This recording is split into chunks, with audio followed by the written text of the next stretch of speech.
General elections are scheduled to be held in Pakistan less than 60 days after the dissolution of the National Assembly, which is set to dissolve on 13 August 2023, unless dissolved earlier, in which case the election shall be held within 90 days after dissolution.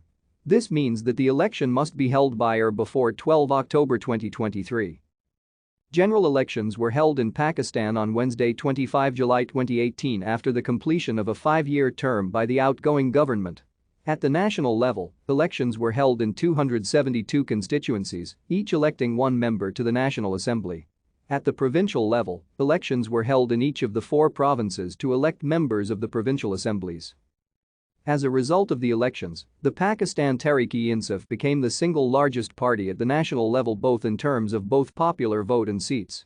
At the provincial level, the PTI remained the largest party in Khyber Pakhtunkhwa, the Pakistan People's Party remained the largest party in Sindh, and the newly formed Balochistan Awami Party became the largest party in Balochistan. Thank you for watching. Like and subscribe if you would like to view more of our videos. Have a nice day.